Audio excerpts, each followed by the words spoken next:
Hello বন্ধুরা, welcome to রিক্তাস kitchen. আজ আমি মিক্স ভেজ রান্না করব খুব সহজ উপায়ে। এর জন্য প্রয়োজনীয় উপকরণগুলি আমি নিয়ে নিয়েছি। এবার আমি গ্যাসটা অন করে একটা কড়াই বসিয়ে দেব। কড়াইয়ের মধ্যে সানফ্লাওয়ার অয়েল দিয়ে নেব। তারপর আমি আগে থেকে ধুয়ে রাখা সবজিগুলো সব দিয়ে দিলাম। এবার সবজিগুলো ভালোভাবে নাড়াচাড়া করে নিতে হবে। সবজিগুলো একটু ভাজা ভাজা হয়ে গেলে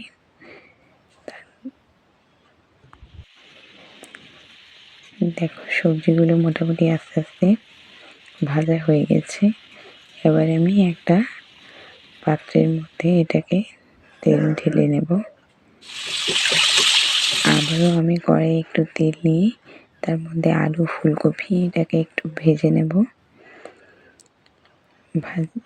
ভাজার সময় কিন্তু আমি নুন হলুদ কিছু দিইনি, শুধু তেলের সঙ্গে ভেজে নেব। এরপর ভাজা হয়ে গেলে একটা পাত্রের মধ্যে এগুলো নিয়ে নেব। তারপর কড়া গরম করে ওতে শুকনো পাঁচফোড়ন, গোটা গরম মশলা, তেজপাতা দিয়ে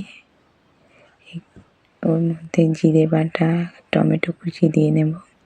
তারপর এটা ভালোভাবে একটু নাড়িয়ে নেব। এবার স্বাদ অনুযায়ী লবণ দিয়ে নেব,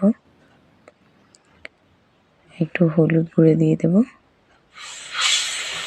তারপর ভালোভাবে আস্তে আস্তে নাড়াতে হবে।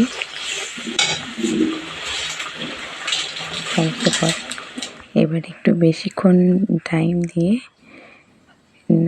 মশলাটাকে কষাতে হবে।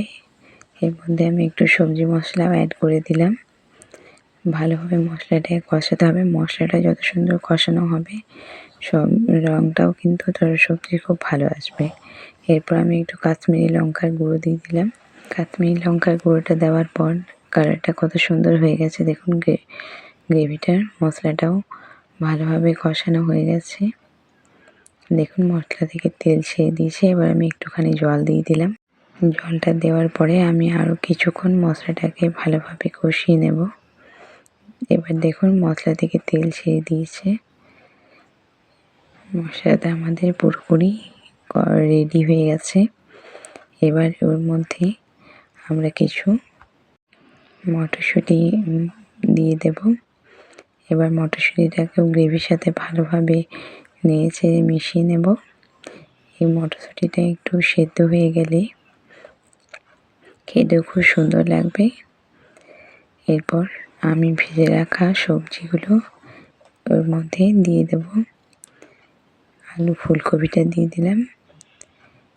এবার যে সবজিগুলো ভেজে রেখেছিলাম সেগুলো দিয়ে দেব। তারপর ভালোভাবে নাড়াচাড়া করে একটু জল দিয়ে ভালোভাবে কষিয়ে নেব। জল দিয়ে ভালোভাবে কষানো হয়ে গেছে। এবার একটু জল দিয়ে আমি এবার রান্নাটা হতে দেব। ভালোভাবে সবজিগুলো সব জলের মধ্যে ডুবিয়ে দিয়ে আমি ঢাকা দিয়ে দিলাম। এবার রেডি আমাদের মিক্স ভেজ। আমার ভিডিও ভালো লাগলে প্লিজ একটা লাইক আর আমার চ্যানেলকে সাবস্ক্রাইব